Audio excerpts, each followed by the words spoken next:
नमस्कार जय जगन्नाथ। आसतु जानिबा आजिर आउ केतेक नीतिबाणी।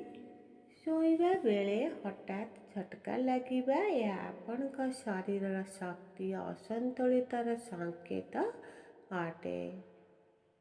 जदि सकाळु उठिबा परे भी क्लांत लागुछि, यार अर्थ आपणक शरीर रे शोई थिला किंतु आत्मा शोई नहीं। तेणु ସେଥିପାଇଁ ନିଦୁଆ ନିଦୁଆ ଲାଗିଥାଏ।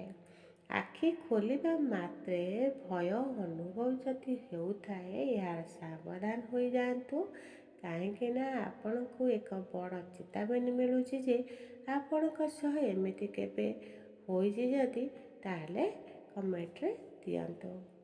କଳା ଦାଗ ଓ ପିଗମେଣ୍ଟେସନର ଜମାଇବା ପାଇଁ ବେସନ ଓ ଦହି ମିଶାଇ ଲଗାନ୍ତୁ। ଏହା ଚର୍ମର କଳା ଦାଗ ହ୍ରାସ କରେ ଏବଂ ରଙ୍ଗକୁ ସମାନ କରିଥାଏ। ତେଲିଆ ଚର୍ମ ଓ କୋମଳତା ପାଇଁ ବେସନ ସହିତ କଞ୍ଚା କ୍ଷୀର ମିଶାଇ ଲଗାନ୍ତୁ। ଏହା ଅତ୍ୟଧିକ ତେଲ ଉତ୍ପାଦନ କମାଇଥାଏ ଏବଂ ଚର୍ମକୁ ନରମ ଓ କୋମଳ କରିଥାଏ। ତେଣୁ ବେସନ ହଳଦୀ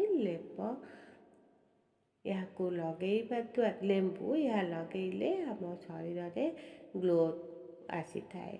ଉଷୁମ ଲେମ୍ବୁ ପାଣି ଭିଟାମିନ୍ ଏବଂ ସିରେ ଭରପୁର ମାତ୍ରାରେ ଥାଏ। ଏହା ଆପଣଙ୍କୁ ଏ ପାଣି ଅଧିକ ହାଇଡ୍ରେଟ୍ ମଧ୍ୟ ଦେଇଥାଏ। ଖାଦ୍ୟ ଖାଇବା ପୂର୍ବରୁ ଉଷୁମ ଲେମ୍ବୁ ପାଣି ପିଇବା ଦ୍ୱାରା ହଜମ ପ୍ରକ୍ରିୟାରେ ସାହାଯ୍ୟ କରିଥାଏ। ନମସ୍କାର ଜୟ ଜଗନ୍ନାଥ। ଆଜିର ଏହି ଭିଡ଼ିଓଟି ଯଦି ଆପଣଙ୍କୁ ଭଲ ଲାଗିଥିବ ଦୟାକରି ଲାଇକ୍ ସେୟାର ଓ ସବସ୍କ୍ରାଇବ୍ କରିବେ।